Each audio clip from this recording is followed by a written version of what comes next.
Bienvenue dans la suite de tutoriels sur le mégaphone. Donc dans ce tutoriel, nous allons maintenant apprendre, la suite au tutoriel qui vous a montré un peu les bases du développé UVW, apprendre à développer un objet un peu plus complexe.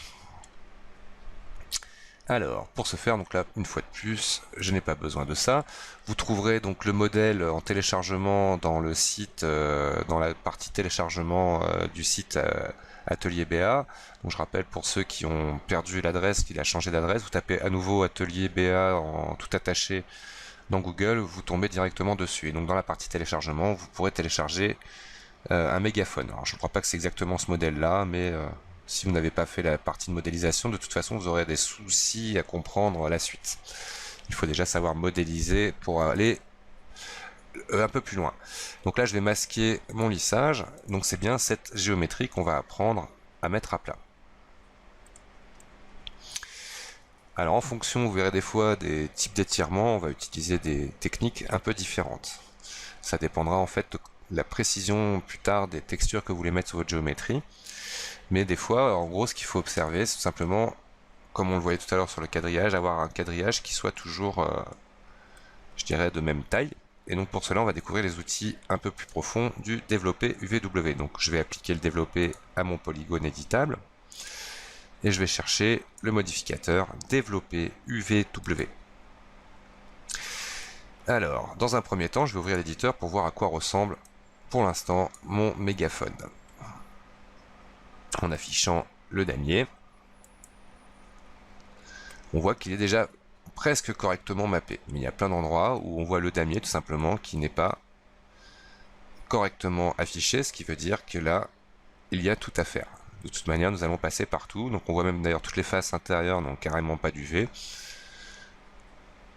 Il y a une petite chose que l'on peut voir qui peut être gênante des fois, c'est les traces en fait, quand on a construit le cylindre pour générer la géométrie ensuite, avait déjà des traces d'UV. Ce que l'on peut voir ici avec ces lignes vertes. Donc petite option qui peut être intéressante des fois pour éviter d'être embêté. Donc je coche ne plus afficher ce message, conserver oui. Et là je vais mettre un modificateur qui s'appelle effacer mapping UVW. Faire un clic droit dessus, réduire vert en conservant pour avoir à nouveau mon polygone éditable. Ah, par contre ça n'a pas été pris en compte. Donc là je vais me supprimer, donc c'était le conserver à mon avis qui a fait ça. Donc là je vais recommencer dans le bon ordre, effacer mapping UVW. Alors on va enlever même le lissage pour être sûr, pour bien convertir notre objet en polygone éditable et lui mettre développer UVW. Et là on constate que du coup on n'a plus d'informations d'UV sur la géométrie. En imaginant que je retourne dans mon éditeur d'UV, voilà, il a tout simplement plus du tout de positionnement de texture. On dirait qu'il n'y a que cette zone là qui a bénéficié un peu à l'inverse. Donc la texture est projetée. C'est marrant, il crée plus facilement d'ailleurs des UV aux parties qui n'en avaient pas. C'est un peu, il a inversé la tendance.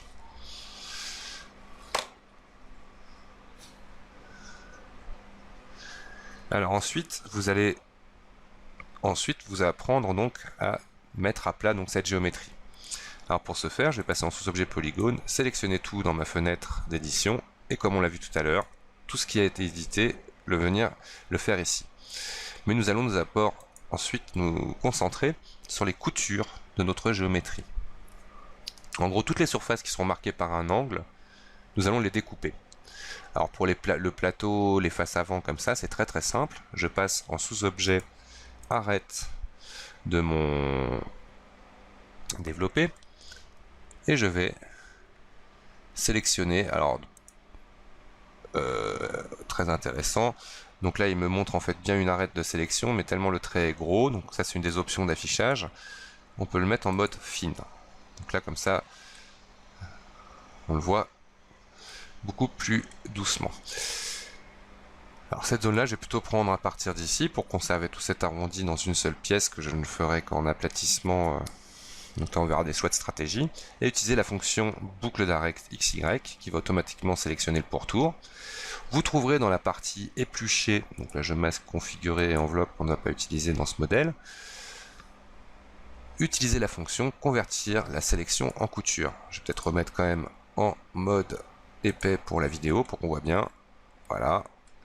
Il a automatiquement donc, alors je vais enlever les faces délimitées et demander à mon 3D Max qu'il ne les affiche pas par défaut sur la géométrie. Donc je suis allé dans le menu de la fenêtre, configurer, et je vais chercher l'inverse, donc pour retrouver à 3D Max 2013 dans son type de sélection. C'est-à-dire que F4, du coup, si je veux voir mon maillage, je l'affiche. Ça, là, je vous montre uniquement le maillage obtenu avec développé VW. Je vais faire la même chose ici. Donc, F4. Donc là, je vais chercher l'arête vraiment la plus en tangence possible pour garder ça le plus droit possible. Lui faire un anneau, une boucle, pardon. La convertir aussi. Nous allons aussi faire la force, l'arête intérieure. Donc, alors je vais essayer de faire vraiment la symétrie. Donc, nous étions ici. Donc on va prendre celle-là.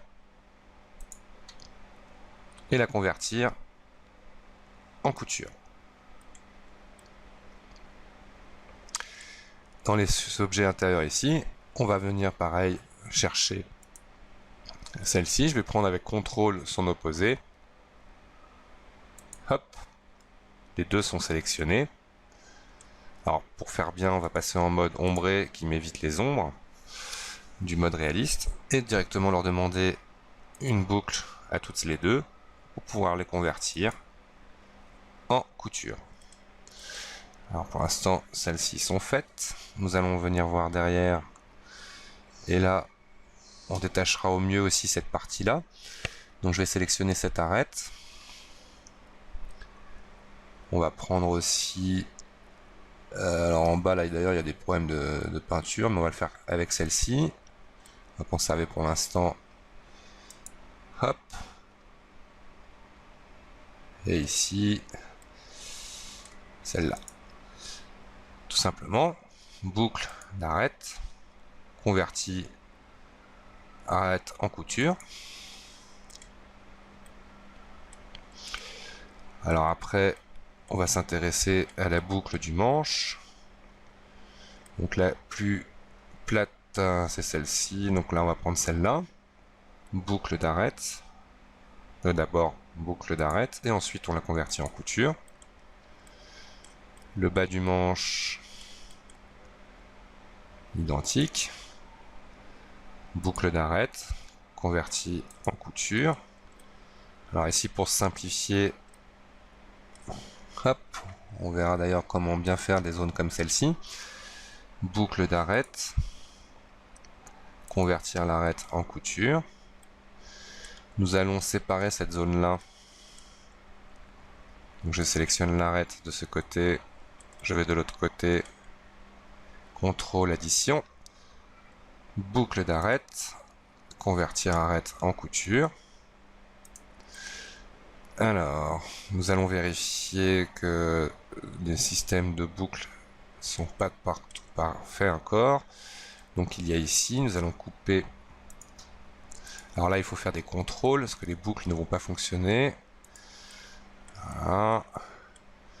Boucle ne fonctionne dans quasiment tous les cas, mais là, à mon avis, bon, je termine ma sélection. Alt pour désélectionner.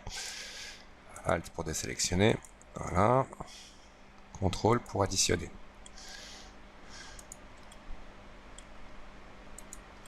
Donc bien évidemment, on constate qu'il faut bien savoir se déplacer pour tranquillement rajouter ces boucles. Convertir arête en couture. Toc. Donc on va vérifier ensuite grâce à F3 comment cela se passe ici. Donc là on a une arête. Ok. Alors cette partie là on va la voir ensuite, parce qu'en gros ici il va falloir donner une couture à chacun des angles. Oui. Comme ça.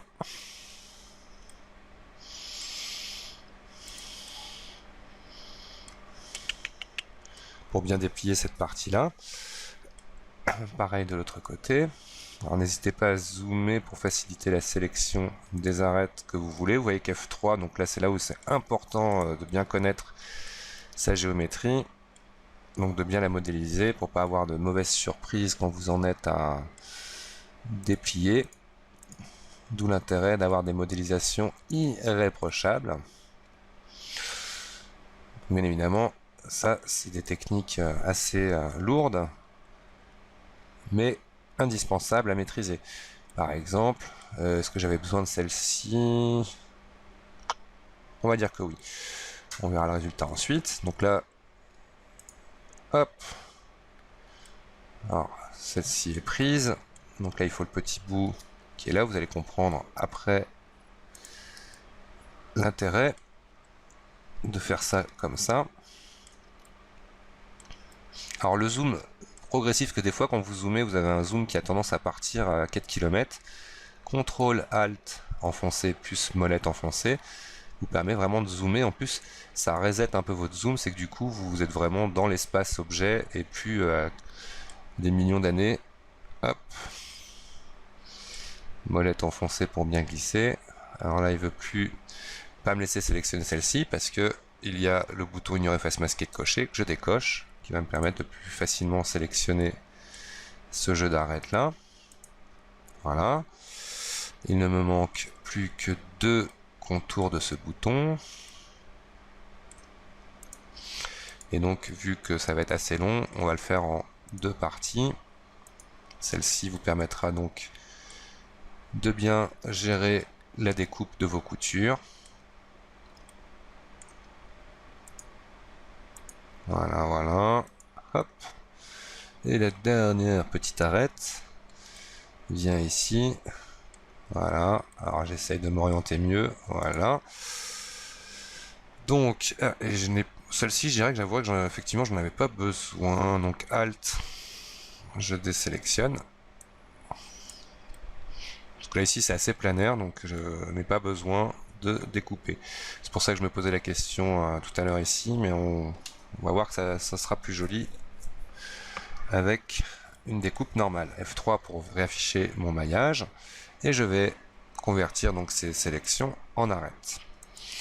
Alors, qu'avons-nous comme zone encore à traiter ici? Alors, nous allons ici nous intéresser à toute la longueur de cette arête là, pour utiliser la fonction couture point à point. Tout simplement, je vais zoomer un petit peu, me rapprocher d'ici, un clic pour partir bien de ce point là, et point à point comme son nom l'indique. Alors pour éviter des fois de perdre la main, hop, et là je vais bien zoomer pour être sûr qu'il me prenne l'arête, moins le sommet désiré. Clic droit, automatiquement donc ça m'a créé une nouvelle couture qui va nous permettre de développer cette partie facilement. Nous allons faire un point à point de toute cette zone là aussi. Donc je pars du point qui est ici jusqu'à la zone de l'arête. Alors ensuite, on va en profiter pour faire... Est-ce qu'on aura besoin ici? Non. De découpe intérieure, parce que oui, ici quand même. Donc là, on va le faire aussi. Découpe de point à point de là à là. Hop. Là, on a créé le U en fait qui va permettre de mettre à plat ces parties-là. Quoique celle-ci, on n'en avait pas besoin. Ça, on va faire un simple cercle. Et donc pour cela, je vais tout simplement sélectionner donc les arêtes qui sont ici. CTRL. Ah oui, non, même pas besoin. Je viens sélectionner l'outil modifier couture, Alt.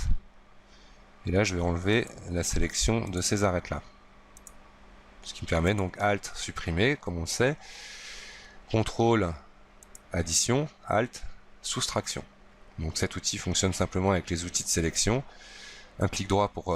ah oui, non, celui-là, il faut vraiment venir le recliquer dedans. Donc c'est ce qui permet donc de modifier les erreurs d'arête. Donc là, cette partie-là est faite. Ici, on va lui faire un... Ah, est-ce qu'on fait ça en un seul fichier mis à plat? Non, on va lui faire ça en 2 parties. Donc on va faire par exemple un point to point de là jusqu'à cette arête là. Donc là, on a une partie qui va être détachée comme ça. On va en profiter pour faire la découpe aussi de cette partie-là avec le point to point.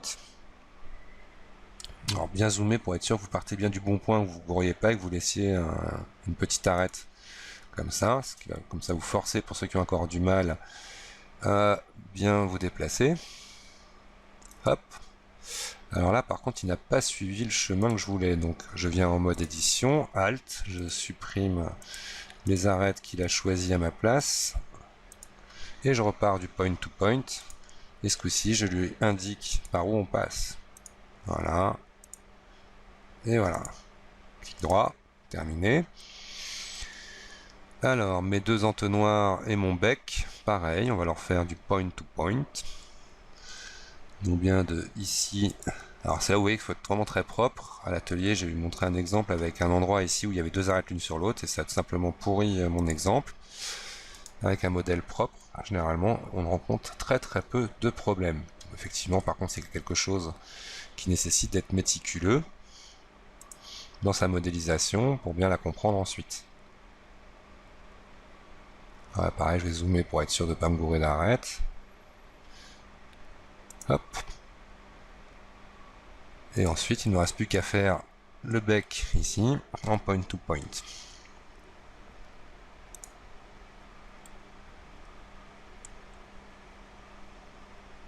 Hop. Clic droit. Voilà. Nous avons terminé. Non, il y a encore une partie à faire qui est ici. Donc là, il va falloir ouvrir un peu les arêtes aussi de cette manière. Donc là, je vais sélectionner pour facilement m'orienter à ces deux polygones. Z, comme ça, je tourne bien autour de cette partie-là. Et je reviens en mode arête. Et là, il va falloir ouvrir la texture, la géométrie pour éviter d'avoir des plis un peu trop marqués. Donc comme on l'a fait dans le bouton dans la gâchette. Donc là, je vais faire du point to point, de là à là. Hop. De là. Ah, un espace bizarre ici. Voilà. Vérifions. Erreur. Donc là, je suis. Hop, Alt. Je fais bien attention de l'autre côté qu'il n'a pas été fait la même erreur. S'il l'a fait aussi. Alt. Toc, toc, toc. Alors, à mon avis, il faudra même le faire ici, dans cette partie-là. Donc, point to point. Et je préfère partir de là pour éviter de refaire à chaque fois la même erreur. Il y a moins de sommet à l'atterrissage. Ok. Donc là, on part bien de cette arête vers celle-ci. Là, oui, on va être obligé. Mais par contre, je pense... On va ouvrir quand même, si on va faire pareil. Hop. Des deux côtés.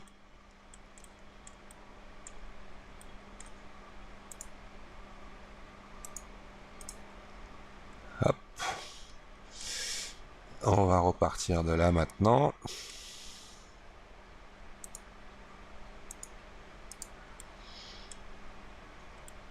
Et devant. Voilà, derrière, on va dire. Dans l'axe où on est. Hop.